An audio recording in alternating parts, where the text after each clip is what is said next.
want answers? I think I'm entitled to. You want answers? I want the truth! You can't handle the truth.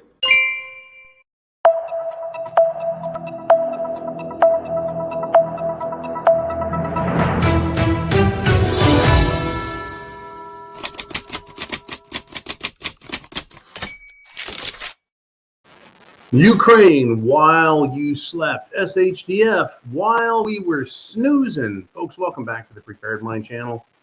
As predicted, as the prophet of prepping, you and I were sitting around. Maybe it's the prophets of prepping because we've got other people in the R syndicate. We've got other researchers behind the scenes digging. So yeah, I mean, yesterday ended. Tuesday ended. Here it is, Tuesday. And this comes up. Russia tells the Azov fighters trapped, folks, in a giant fortress of a steel plant. Actually, they're underneath it in a bunker. The quote is, lay down arms or we'll level everything. You know, see buildings go up and down and up and down. But when you level things, folks, level. So that was the warning that I heard when it was the end of the day on Tuesday. And so, folks, in a war, the enemy is sometimes given the opportunity to surrender. Either way, there's going to be trouble for you. Either you surrender and you become a prisoner of war, or you get frickin' leveled.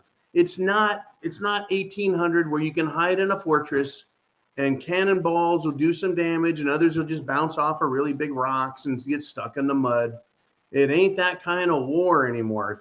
If you bunker in, folks, not as a prepper against people throwing rocks, if you bunker in against a nation, an industrial, military, nuclear superpower with space age technology, they've got bunker busters. They go down layers of concrete, dirt, and they'll bunker bust. They've had those for at least 30 years, folks. They use bunker busters against Saddam Hussein. So here we are. Russia says, hey, look, right?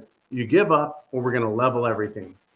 And so in the war, they gave them an opportunity to surrender, to live their lives.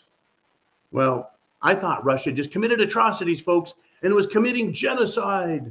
Either way, you know what? Well, either way, Russia's the bad guy. But why is Russia being merciful? They want the world to know. That's why.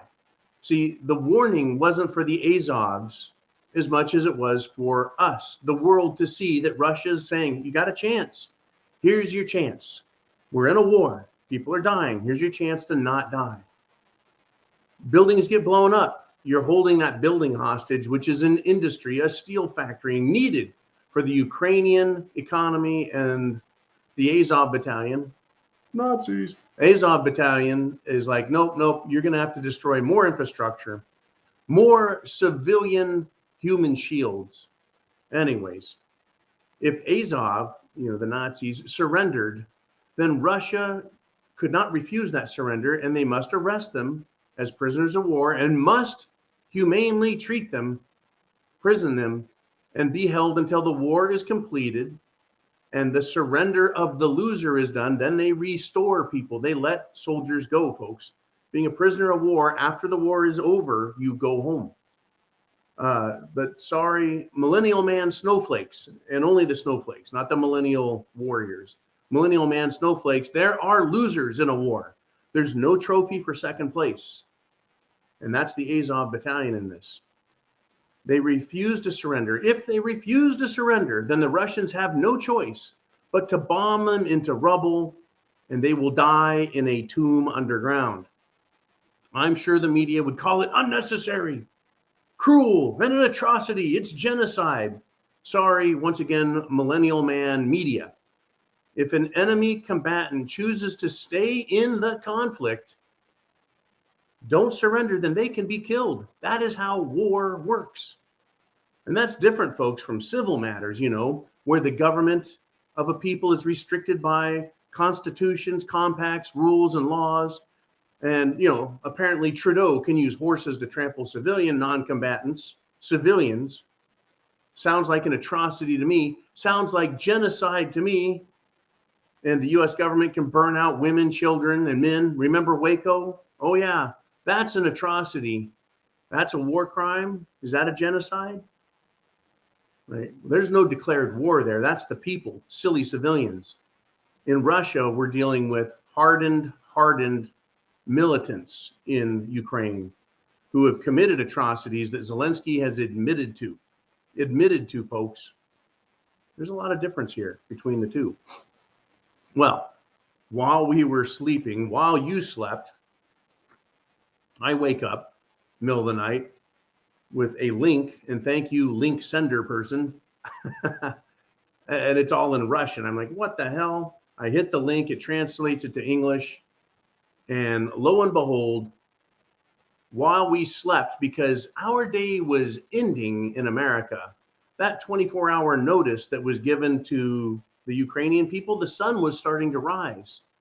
Their 24 hours were up. So basically, as soon as I learned of the story, it ended.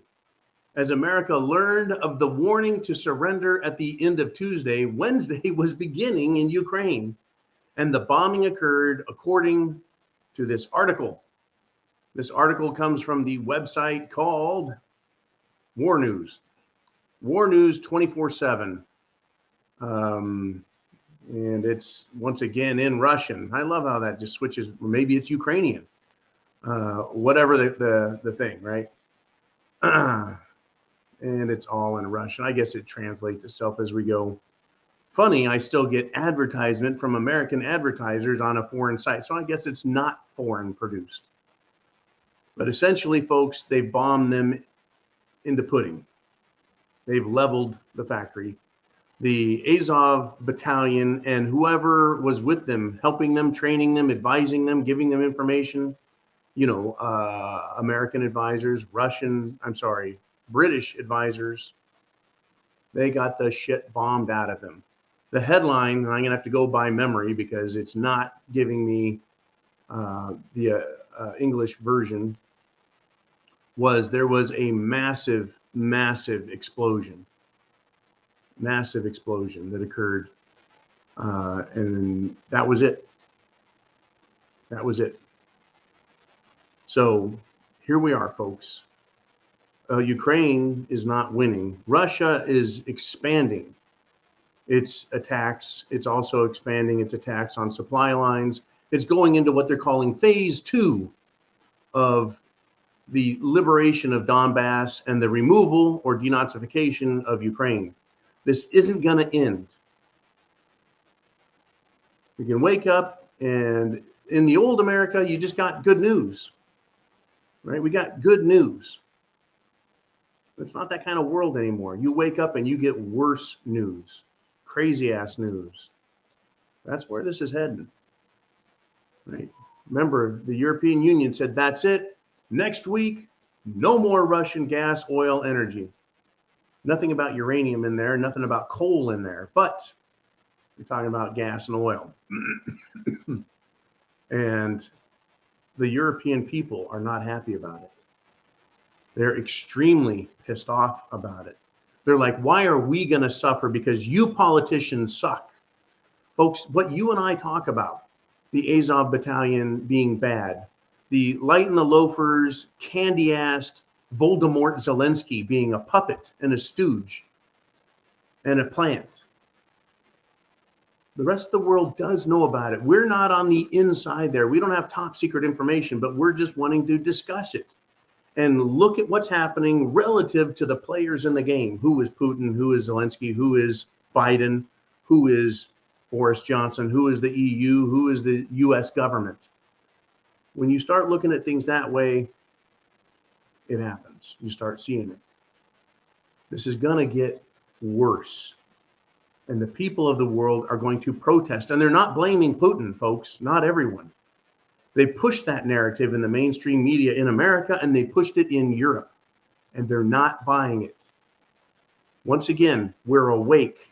You took the blue pill, or did you take the red pill? Well, you took the red pill. Welcome to SHTF. One day it was fine. The next day you were red pilled and you're like, oh shit, get prepared. Food, water, shelter, clothing, medicine, means of self-defense. Have your plan in place. Thank you for supporting this channel. Your PayPal donations matter.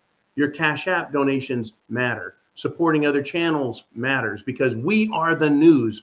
We're the information. I'm just satire, right? But you get to think on your own.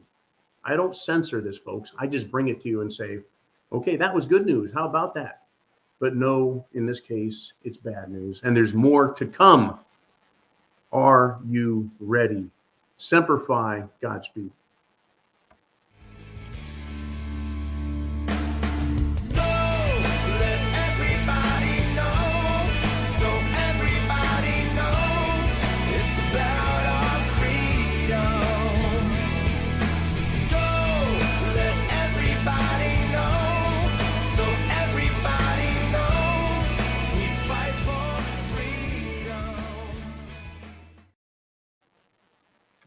Oh.